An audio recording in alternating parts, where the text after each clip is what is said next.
Hello friends, আমি রত্না চলে এসেছি তোমাদের সাথে আরও একটি নতুন ভিডিও নিয়ে। দেখতে পাচ্ছ আমি এখন রেডি হয়ে নিয়েছি আর এখন বাজে 8টা। তো চলো বন্ধুরা, আজ হচ্ছে একটা বিয়ে বাড়ি আছে, আমার বাবার বন্ধুর মেয়ের বিয়ে।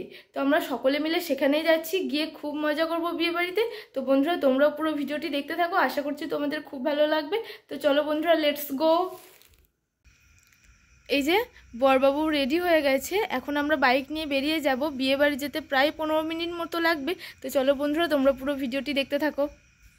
কিছু বলবে কিছু? ঠিক আছে, দেখতে থাকো পুরো ভিডিওটি। দেন আমরা চলে এসেছি বিয়ে বাড়ি। দেখতে পাচ্ছ এটা হলো বিয়ে বাড়ি ঢোকার মেন গেট। তো আমি এখন দাঁড়িয়েছিলাম, বর বাইকটা পার্ক করতে গেছে। আর বন্ধুরা, আজ আমার এই বিয়ে বাড়ির লুকটা কেমন লাগছিল অবশ্যই তোমরা কমেন্টে জানিও। আর ভালো লাগলে অবশ্যই একটা লাইক, কমেন্ট ও সাবস্ক্রাইব করে দিও বন্ধুরা। আর বিয়েবাড়ি মানেই হলো নাচ গান, খাওয়া দাওয়া, হই হুল্লোড়, আনন্দ করা, যেটা আমি ভীষণ ভালোবাসি। আমি তো অপেক্ষা করে থাকি সারা বছর যে কখন একটা বিয়েবাড়ি পাবো আর এইভাবে সেজে গুজে আসবো বিয়েবাড়ির সবার সাথে, খুব মজা হবে। তো আমরা বিয়েবাড়ি চলে এসেছি। আর বিয়েবাড়ি এসেই দেখো প্রথমেই এই যে সামনে গণেশ ঠাকুরের মূর্তিটা কি সুন্দর লাগছিল। আর স্টার্টারে কী কী ছিল তোমাদের দেখায়। এই যে প্রথমেই আমি নিয়ে নিয়েছি 1 প্লেট পাপড়ি চাট, খুব সুন্দর হয়েছিল খেতে পাপড়ি চাটটা, যে তোমাদেরকে দেখায়। দেখতে পাচ্ছ খুবই টেস্টি হয়েছিল। আর স্টার্টারে কী কী আছে সেগুলো তোমাদের সাথে শেয়ার করব। আর স্টার্টারে ছিল এই মালাই চা, পকোড়া, ফুচকা। আর পকোড়াটা খেতে সত্যি খুব মুচমুচে হয়েছিল, ভালো লাগলো বেশ খেতে। আর আমার বর চলে গেছে যেখানে মালাই চা দিচ্ছিল। মালাই চাটা সত্যি খেতে খুব ভালো হয়েছিল, যেহেতু হালকা হালকা ঠান্ডা ছিল তাই খেতে ভালোই লাগছিল। আর আমার বরের তো এটা হচ্ছে সবথেকে ফেভারিট, তাই তো কোনো কথা হবে না, খুব ভালো লেগেছে। আর এদিকে দেখতে পাচ্ছ পকোড়া শেষের দিকে। তো যাই হোক, খাওয়া দাওয়া মোটামুটি এখানে হয়ে গেল, আর বেশি কিছু খাবো না। আর আমি তো ফুচকার ওদিকে যেতেই পারিনি, দেখতে পাচ্ছ কত মানুষের ভিড়। তো যাই হোক, খাওয়া দাওয়া শেষে এবার আমরা চলে এসেছি বিয়ের কোণে যেখানে বসেছিল। আর বিয়ের কোণের মুখটা একটু সিরিয়াস লাগছে দেখে, মনে হচ্ছে হয়তো টেনশন হচ্ছে ভেতরে ভেতরে। তো আজকের দিনটা এরকম সব মেয়েরই হয় একটু।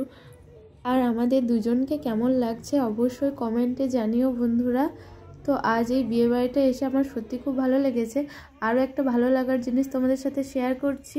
এই যে দেখতে পাচ্ছ এই সেলফি স্ট্যান্ডটা এটা ছিল, তাই আমিও উঠে পড়লাম আর কতগুলো পোজ দিয়ে একটু ভিডিও করে নিলাম, বেশ ভালোই লাগলো। সবথেকে কিন্তু বিয়েবাড়িতে আমার এই ব্যাপারটা বেশি ভালো লেগেছে।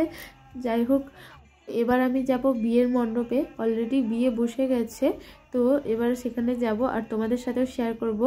যে চলো, এই যে দেখতে পাচ্ছ আমাদের বর এখন দাঁড়িয়ে আছে আর ওয়েট করছি যে কনে কখন আসবে। কনেকে অলরেডি আনতে গেছে, তো এরপর একে একে শুভদৃষ্টি, 7 পাকে ঘোরা এগুলো শুরু হয়ে যাবে। তো আমিও ভাবলাম যে এই বিষয়টা এদের বিয়ের সাক্ষী হয়ে থেকে যায়। আর আমার কিন্তু এদের বিয়ে দেখতে দেখতে আমাদের নিজেদের বিয়ের কথাটাও মনে পড়ে যাচ্ছিলো।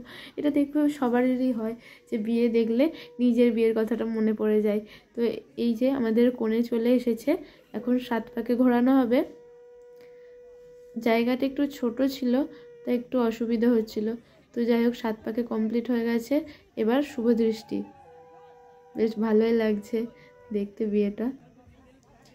শুভদৃষ্টি কমপ্লিট হওয়ার পর এখন মালা বদল শুরু হয়ে গেছে, দেখতে পাচ্ছ।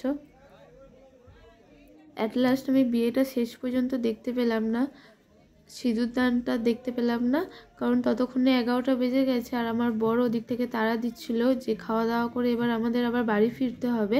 তো বন্ধুরা, এই ভিডিওর মেন পার্টটা কিন্তু এখনও বাকি আছে, সেটা আমি তোমাদের সাথে শেয়ার করব পার্ট 2তে। তো কে কে তোমরা পার্ট 2টা দেখতে চাও অবশ্যই কমেন্টে জানিও। আর পার্ট 2টা খুব তাড়াতাড়ি চলে আসছে। তো আর ভিডিওটা ভালো লাগলে অবশ্যই আমাদের পাশে থেকো বন্ধুরা। দেখা হচ্ছে পার্ট 2তে।